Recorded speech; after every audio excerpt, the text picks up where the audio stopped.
Welcome to FYI, the For-Your Innovation podcast. This show offers an intellectual discussion on technologically enabled disruption, because investing in innovation starts with understanding it. To learn more, visit arc-invest.com.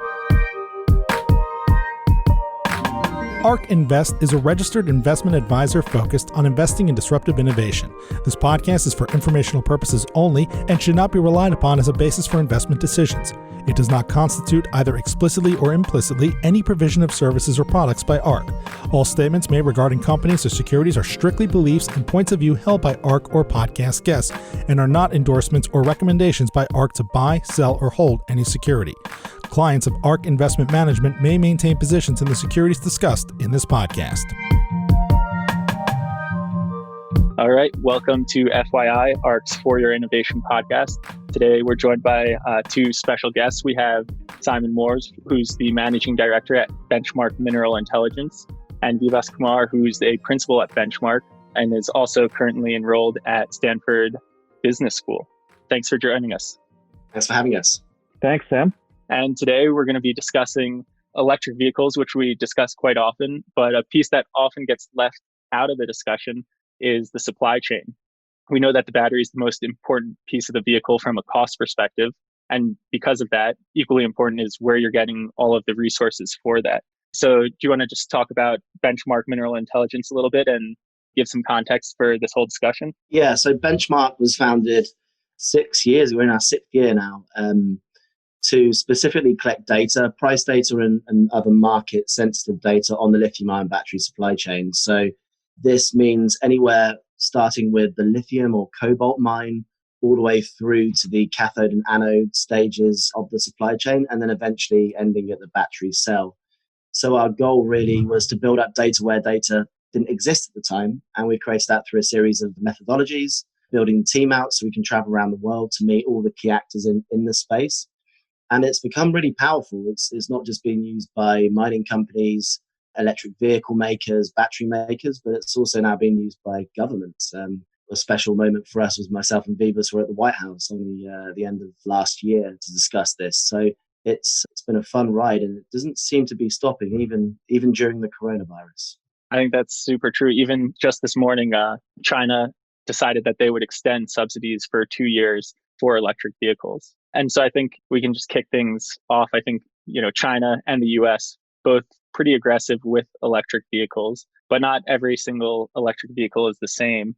And I heard a wonderful talk from Vivas. If you want to dive into this, what's the difference between some of these battery packs? Not all batteries are created the same. Is that correct? Yeah, absolutely. And I think what we find is that your average consumer in the USA or in Europe is more demanding in terms of range, in terms of where they can recharge, how quickly they can recharge. And that translates directly into the quality of the battery cells that are used for the electric vehicle, which then translates into the quality of the battery materials that are used.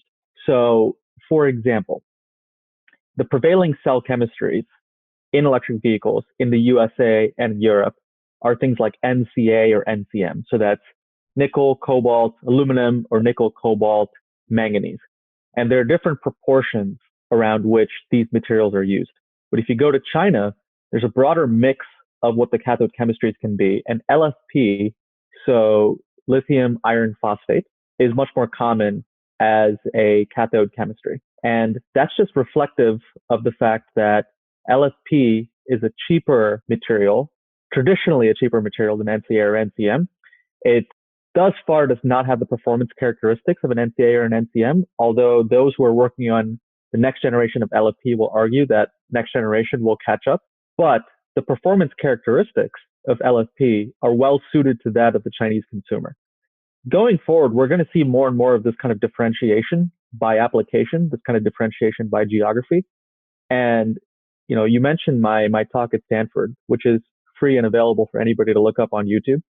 One of the points that I made on that talk was that 10 years from now, what we're going to see is individual companies. So let's take your Tesla or let's take your BMW. They're going to be differentiating chemistries even internally based on application and based on geography. We've already seen the first step of this, where Tesla earlier this year publicly announced that they were going to be working on an LFP battery pack that is specific to their China Model 3s. And this was a this was seen as a big departure from their strategy of using NCA cells mostly for their vehicles worldwide.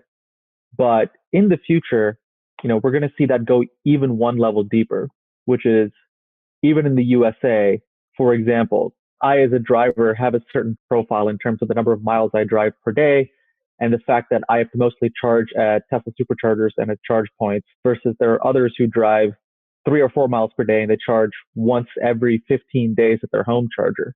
And there will be differentiation even between the chemistries in both of our cars here in the USA. I think that's a great point. I mean, especially just on the form factor diversification.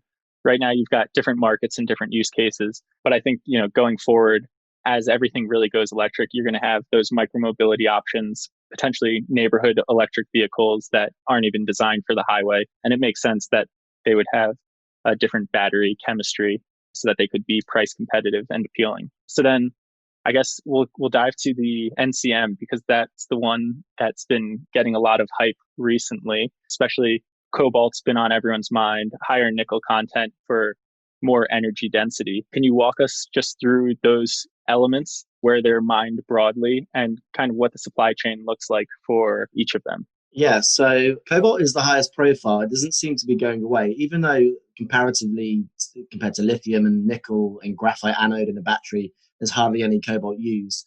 It is a very important element because it adds a stabilizing factor to the chemistry. And therefore, it's important. And we believe at Benchmark that cobalt will always be needed in a lithium-ion battery for the foreseeable future. It's just in lower quantities. So cobalt's critically important in electric vehicles. The other thing at Benchmark we always say is that there won't be an electric vehicle industry without DRC Congo cobalt. Over 65% of cobalt comes from the DRC. It's just the way it's geologically distributed around the world. You can't get away from that. All the deposits outside of DRC are much smaller. The electric vehicle industry needs volume. So that's a challenge in itself to help that industry in the DRC grow sustainably, more transparently, that helps the local communities rather than punishes them for maybe trying to build sources elsewhere, although you're probably going to need a bit of both. So cobalt's will always have those issues because you're not going to get the volume outside of the DRC. Lithium is the other big one that we get a lot of questions on, and lithium is mined in South America from brine operations, and it's extracted as a hard rock in traditional mining operations in Australia, but then that gets shipped to China and converted into chemicals. So when you start piecing together lithium, you kind of realize how inefficient that industry is in a sense as well, because the mines are spread so far around the world, and the chemical plants, the majority is processed within China into chemicals. So over half actually of lithium chemicals are made within China, even though hardly any mining takes place there. So with lithium and cobalt alone, you've got very dispersed kind of supply chains, all kind of flowing into China and then really back out of China into the US.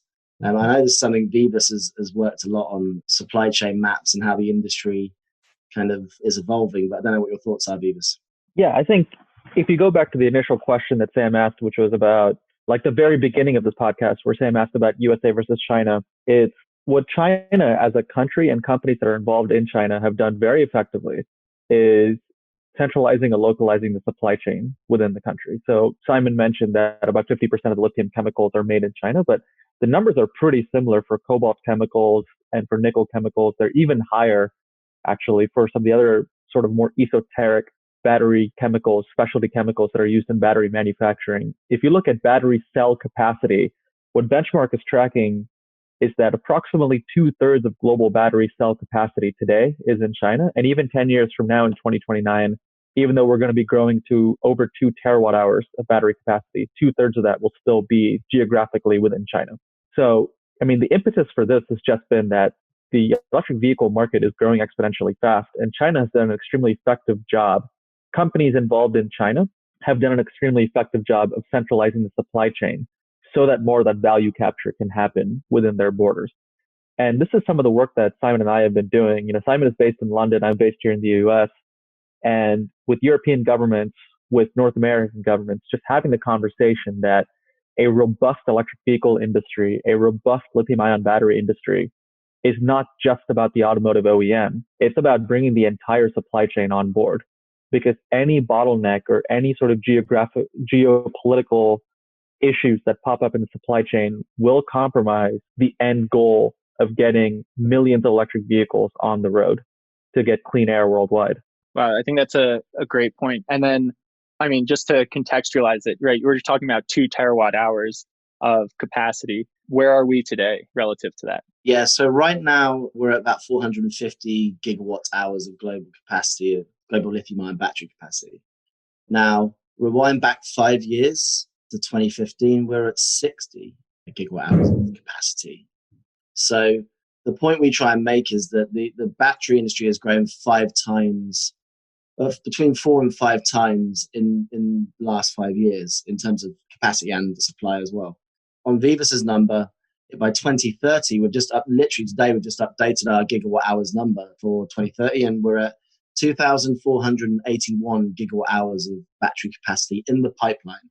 So this means 130 of these battery mega factories are being built over the next 10 years, really over the next sort of 5 years, they're being established, and then being expanded throughout the time horizon out to 2030. 2.4 terawatt hours. 70% of that's in China, 9% of that is in the USA, and 17% of that is in Europe. So that's your latest data. And I have to ask, does that include Musk's announced terawatt hour ambitions from Tesla? What we are tracking is factories that have been announced thus far. So when Elon goes out and says that Tesla is going to go out and do a terawatt hour on their own, that's great. And we want that to happen. But specifically for Tesla, we've only tracked those that are publicly announced. So Nevada Gigafactory, Shanghai Gigafactory, Berlin Gigafactory, along with what they've publicly stated as the production targets for those factories.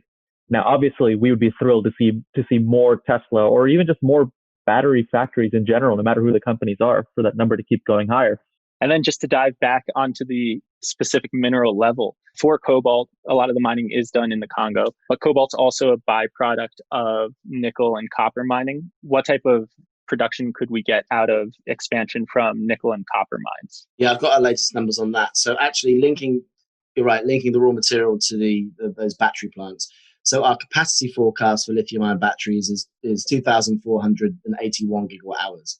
Our demand forecast is actually 1,900 gigawatt hours. So the build out of battery plants is actually going a bit faster than, say, with the demand expectations, which is good news for electric vehicles. It means the volume of batteries will be there. We can talk about quality of batteries a bit later on.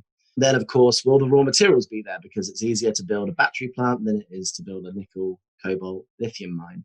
At 1,900 gigawatt hours of demand by 2030, of which we expect about 90% of this to come from electric vehicles, bear in mind. So it's all been driven by EVs. Nickel will have to expand from 118,000 tons of chemical used in batteries in 2019, to 1.3 million tons. So nickel should be able to do that just because it's a 2 million ton industry at the moment. The blueprint to make millions and millions of tons of nickel, get it out of the ground and get it into the market is there. It just has to be tweaked in a sense. So nickel we don't see as too much of a long-term issue necessarily. Cobalt will have to go from 65,000 tons to 300,000 tons. So we actually think that's doable as well, providing you're getting the majority of the cobalt from the big mines in the DRC. They're going to have to sort the social problem with getting cobalt from the DRC. The industry will have to sort that. Governments will have to help where they can. But that DRC cobalt's going to be needed to get to 300,000 tons. And lithium is an interesting one because lithium was 300,000 tons of chemical last year. It's going to have to go to 1.8 million tons. Now, for lithium to get to that, there's no geological constraint. There's no shortage of these minerals in the ground. It's actually building the supply chain and getting them out the ground in the right quantities and the right quality. We're not talking about commodities here. We're talking about specialty chemicals, its quantity and its quality. That's going to be a real challenge because lithium thinks in the 100,000 tons. It doesn't think in the millions of tons. So we still, I believe, Vivas, you might have a comment on this, but lithium, I think, is still the biggest challenge of these raw materials to get to that kind of scale. Lithium is also the biggest challenge because even just with the nomenclature of lithium-ion batteries, no matter what chemistry you go with, you're going to need lithium chemicals and you're going to need a high purity specialty chemical to bring on the type of ranges, the types of longevity of vehicles that we're seeing. So when Simon says that nickel won't be a problem to get up and running as compared to the size of the industry today, let's just say that our prediction is wrong and that it is an issue to get nickel up and running. Well, what you'll see happening in the industry is that the industry will start to shift naturally away from high nickel concentrations in their battery cell chemistries and over to something like an LFP because of the fact that phosphates and iron are readily available. But once again, that is an industry, that is a cell chemistry that is dependent upon high purity, high quality lithium chemicals. And the absence of investment in lithium chemicals is for us the most concerning element of what's happening in the battery supply chain right now. So then to dive into lithium, can you just walk us through? I know, there's a lot about lithium quality, carbonate versus hydroxide, political issues with mining. I think it's super fruitful discussion to go into there and just walk our listeners through how to actually understand how complex lithium is. Absolutely. So what Simon mentioned earlier was there's two primary resources of lithium out there. So there's something called the lithium triangle in South America, which encompasses a part of Bolivia and Argentina and Chile. And these are where brine ponds happen. And the simplest way to think about brine ponds is you're essentially pumping out salty groundwater and you are extracting the salts from that groundwater.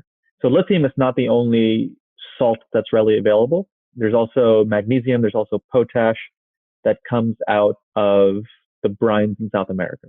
And then there's traditional hard rock mining in Australia. And what happens is both of these products, the lithium atoms that come out of brine and hard rock, go through specialized chemical flow sheets to produce for the battery industry, either lithium carbonate or lithium hydroxide.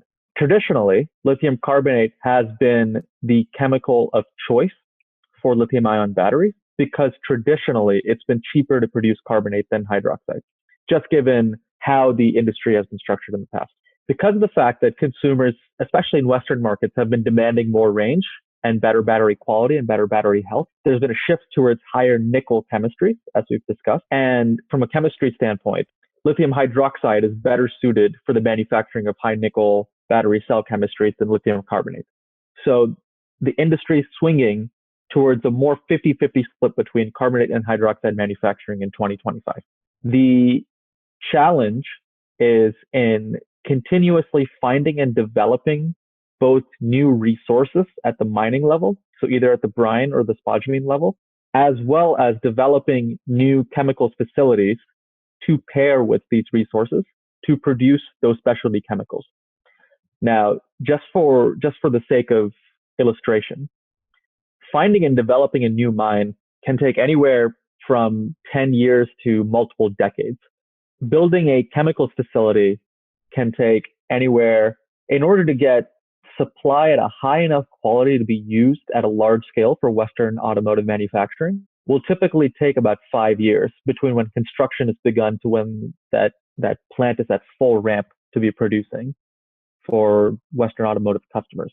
And we can keep going down the line over here, where that chemical will go into a cathode manufacturing facility. The cathodes will be used in cell manufacturing before they're ultimately used in vehicle manufacturing. At every single step of this supply chain, there's a different timeline and there's a different cost and there's a different risk profile associated with it. So from the standpoint of an automotive buyer, right? In my previous life, I was a buyer at Tesla of all of these materials. And all I cared about was how can I get the best quality material for the lowest price possible? And how can I go out and have conversations with suppliers to do so? It quickly became apparent to me, though, that there's going to be severe dislocation in multiple points in the supply chain. And we had to find ways not only to go out and buy the material, but also convince companies to invest in scales that they've never invested before for these types of specialty chemicals in the battery industry. The other problem is that independent investors themselves are reluctant to move into investing deep in the supply chain, because while we can sit here and argue about the fact that there's a high IRR opportunity, how there's a lot of value creation potential, especially the specialty chemical step, there's also huge risk associated with investing in some of these geographies, investing in some of these technologies that have not evolved in 50 years in mining and the chemicals industry, even just the risks associated with investing in the supply chain can justify an hour-long conversation. Simon, do you want to add to that? The only thing I'd add is the investment sector, the actual industry, the active supply chain, it's never going to match up. Investment will be low, it will be too slow, then it'll be too quick, then it'll be too slow again, and it's really inefficient money. And I just think that the biggest problem for this space is not only the lack of capital, but actually the timing of the money as well. Because essentially you've got 10 years of extreme volatility. You've got extreme growth. There's something Vivas said to me middle of last year. He said, for those that have the appetite for investment risk, outsized returns, significantly outsized returns for investors are there for the taking. But it's got to be longer term money. It's got to be higher risk money because this industry has to build 10x in 8 years, effectively. And I think what you said we've seen throughout history is the boom bust cycles of commodity investing generally. I think, Vivas, if you can speak about it, what type of contracts are being signed? I know we see from VW these massive contracts over super long duration. Is that the typical type of contract being signed, or what's it look like from the buyer side? Until about 3 years ago, that was fairly atypical, especially in the lithium industry, where most of the purchasing was happening sort of on a quarterly basis. There were long established relationships between the lithium specialty chemicals manufacturers and just one step up the supply chain. So usually it's the cathode manufacturers. And there was a consistent demand for this product. And generally speaking, the major companies in the West that were responsible for producing lithium units were not seeing lithium as their primary value creating business unit. They were usually within a larger chemicals conglomerate, and lithium was just there to produce sort of side cash flow when the real money was coming from potash or from other specialty chemicals. What happened was Western automakers started to see that as they were making more announcements for larger and larger numbers of electric vehicles that they're going to be putting out on the roads, that with lithium being an irreplaceable element across lithium-ion batteries and the impending shortages of lithium chemicals that were coming up, that they would be left behind if they didn't secure their lithium supply as soon as possible. So if you're seeing big news out there of automakers going out and especially in lithium securing supply and making huge splashy announcements of multi-year long deals, number one, that's fairly new for this industry. It's been happening for the past couple of years, but for about 25 years before that, this was material that was bought on a weekly basis in China and outside of China on a quarterly basis. But secondly, they're doing it because they want to secure their supply against the backdrop of impending shortages and in an effort to not renege on their promises for the numbers of vehicles they're going to put on the road. And then one other thing that you'd mentioned, at ARC, we focus solely on innovation. So anytime you say lack of innovation, alarm bells go off. You said in mining, there hasn't really been any major innovation in decades. Is there potential? Are there people working on things, or is it still kind of just the tried and true methods? The metric for success in mining in terms of investability is cash flow generation, and is de-risking. And so unfortunately, what happens is this de-risking attitude results in the continued use of process flow sheets that have been around for about 50 years. And while they get the job done in terms of turning out material that's used in the industry today, they are highly inefficient. And increasingly, there are concerns about the carbon footprint of the supply chain resulting from the lack of innovation from these process flow sheets. Now, I won't sit there and say that nobody has innovated, right? Because I just don't think that that's fair to say. The innovation happens in small ways. It happens in the reagents that are used. It happens in tiny elements of the chemical process flow sheet. But there has not yet been a company that has come out and said, we're going to completely overhaul the flow sheet. We are going to get rid of brine ponds forever. We are going to get rid of these large mines in the ground forever and executed on it successfully. So one of the reasons why investors are trigger shy in going out and investing in those types of companies is because of the fact that unless they see it happen, unless they see something like that, a process flow sheet that doesn't rely on brine ponds being fully de-risked, they don't have the appetite to go in. And one of the things that both Simon and I advocate whenever we see investors in general is for this industry to move forward, some of this risk needs to be taken. New mines in new geographies, and not just those in traditional geographies, need to be invested in. New technologies need to be invested in. And new management teams need to be invested in, because we're going to be running the same process flow sheets and coming up with the exact same issues that the mining industry has seen in the last 50 years, unless that kind of investment is made. And so where are some of those projects being taken place right now? There has been recent news related to innovation in the battery materials area. And once again, if we just focus on lithium, I think about 2 months ago, we saw news that Breakthrough Energy Ventures, which counts people like Bill Gates and Jeff Bezos and multiple, trailblazing innovation luminaries across the world as their investors, has invested in a company called Lilac Solutions, which is going after this whole idea of eliminating brine ponds forever. And just to understand why this is important, if we think about the idea of brine ponds being groundwater is pumped out onto these large surfaces, and the sun is allowed to evaporate out the water so that the salts can be removed over a period of about 2 years. Not only is that tremendously inefficient, it also has an environmental footprint that is just staggering. So brine ponds in Chile, for example, are bigger than the island of Manhattan to produce 40,000, 50,000 tons per year of lithium. And a company like Lilac, but also other companies that we follow and other processes that we follow. So EnergyX is another company that we follow. The Bateman process is something that has been trialed in multiple different lithium junior mining companies. They're going out and they're saying, why are we having the environmental footprint that we do? We can eliminate brine ponds forever by doing direct lithium extraction.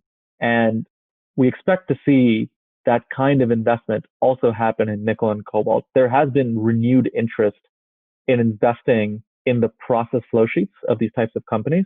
It's been mostly driven by the general surge in interest for ESG investing.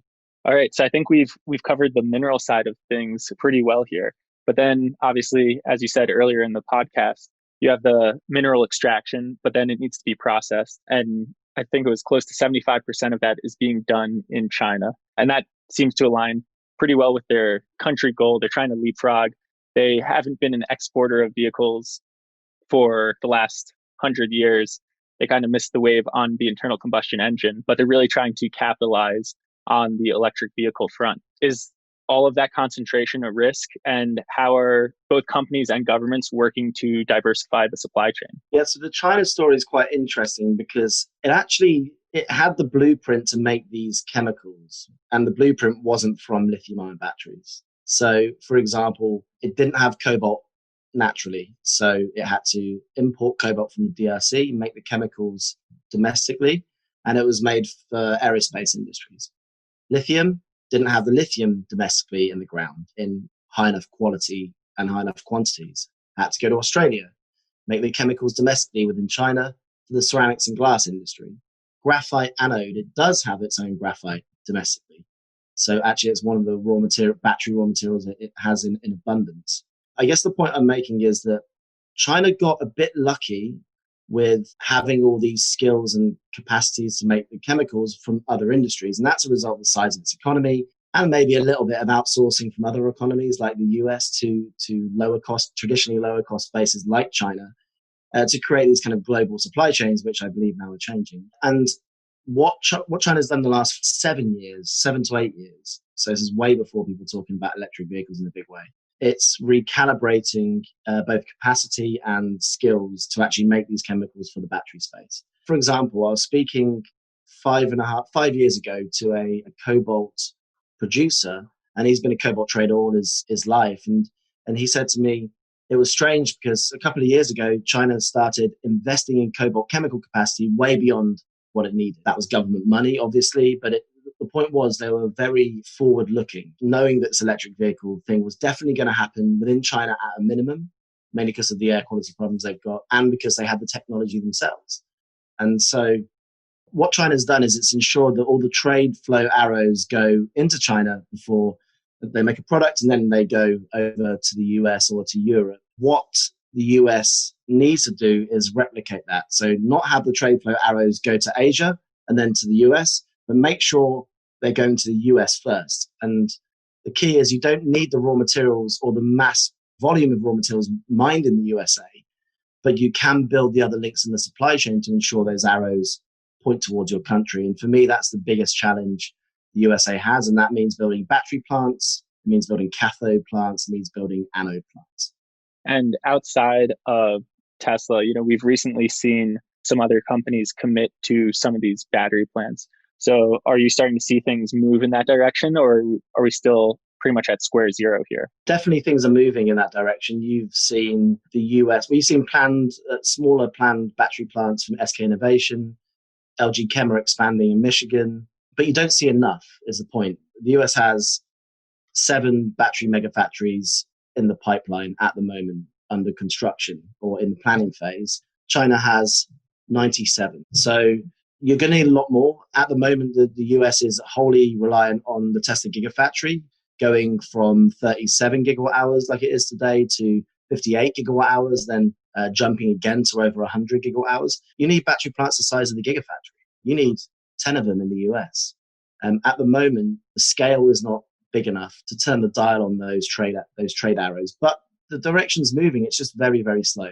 And to add on to Simon's point, it's not just the fact that the USA needs more battery megafactories at the size of what Tesla's done in Reno.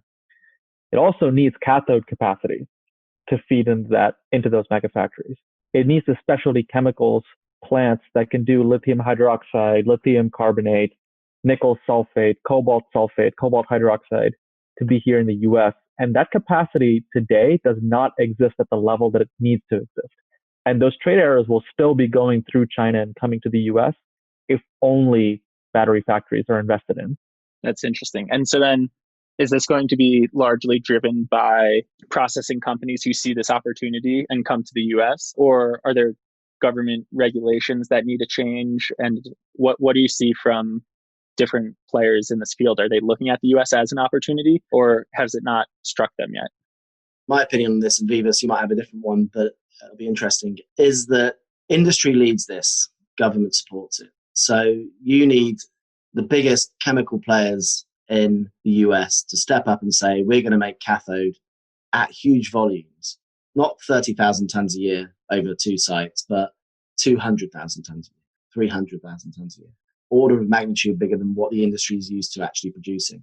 You need them to step up and say, we can do this, we're going to do this, because then you stick a cathode megafactory or a cathode gigafactory in the US, you stick 5 of them in there. All of a sudden, that's a lot of buying power for raw materials.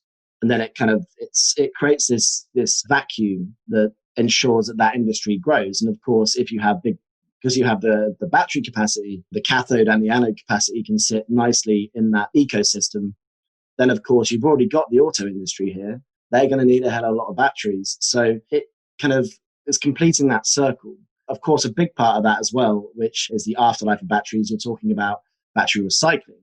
Now, that is another huge business opportunity for anybody that can solve the problem of recycling, well, let's say hundreds of gigawatt hours of batteries a year, but in 10 years. That's a hell of a lot of batteries. So that's another big opportunity. But the goal is, even if you don't have the raw materials or everything you need, let's say, it's good to have domestic raw material in some ways. But even if you don't have that, if you've got the key links in the middle of the supply chain, you can create this ecosystem. The government can help oil the wheels with various things like cheap loans and deregulation of government land.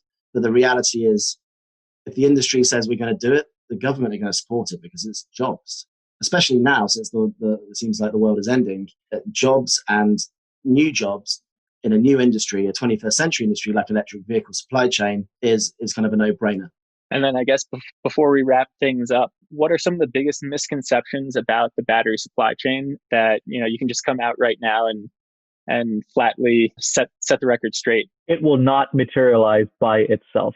It is going to need significant investment and the coordination of multiple governments and companies across the entire supply chain to work. I think that there's been this sort of myth out there of if VW, if GM, if Ford, if Tesla go out and announce that we're going to have 10 million, 20 million, 30 million electric vehicles in the next 5 to 10 years, the supply chain will just show up by itself because there's so much demand out there.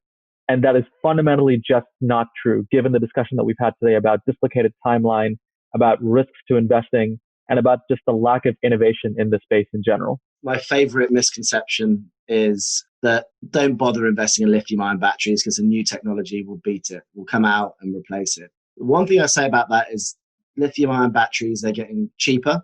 So the average cost of a lithium-ion battery cell at the moment, automotive-grade lithium-ion battery cells, $125 per kilowatt hour, our midpoint average.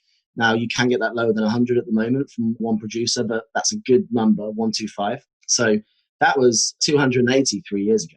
So that shows you kind of how much batteries have dropped. So number one, lithium-ion batteries are getting cheaper. They're getting more abundant. We've talked about the 130 battery mega factories in the pipeline for 2030. There was 3 5 years ago. So that's 2.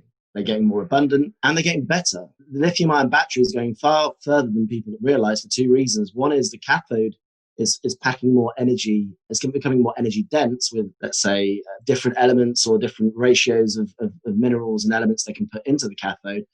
And also you've got the battery management system of these electric vehicles, the software meeting the chemical engineering that is taking these batteries much, much further than people really realized. So the reason lithium-ion is here to stay for a long time is because they're getting cheaper, they're becoming more abundant, and they're getting better. And I think from a fundamental technological perspective, they're probably 3 good things. And then I know my listeners would be upset if I didn't ask this. Right now, we've been talking all about the demand from electric vehicles, which, our research suggests that's where the mass of demand will come from. Have you guys also looked at utility scale energy storage, and does that move the needle at all? Absolutely. So utility scale energy storage does move the needle, and it is equally as important. And the best case scenario is that Simon mentioned earlier that 90% of the battery cell capacity that we're seeing out of this 2.4 terawatt hours of batteries that are coming out in the next 10 years will be going towards electric vehicles. Our bull case is that it actually would end up being 50-50 split between the two. Now, what would need to happen for that bull case to be true?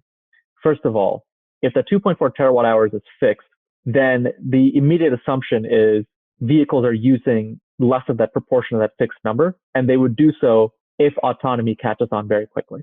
And the other tailwind for utilities is that they're seeing that solar plus storage, wind plus storage is cheaper than their traditional forms of energy generation right now. What is stopping greater uptake from happening of battery cells, of lithium-ion battery cells in utilities today is the cash flow generation timeline for utilities is far longer than that of vehicles. And so considering that lithium-ion batteries have been these growth businesses that have been focused on pushing the dollar per kilowatt hour cost as low as possible, and they're now shifting into more of a profitability and cash flow generation focus, the battery cell companies have been more attuned towards building capacity for vehicles first and utilities second. But if we see that the number of vehicles is going to level off because of the uptake in autonomy and the improvements in autonomy software, then that frees up more of that capacity to go towards the utilities who are very hungry for the lithium-ion battery cells themselves. Now, I can't speak in depth about what it's going to take for autonomy to get to that level. And to be frank, Sam, I would look to you to tell me more about that.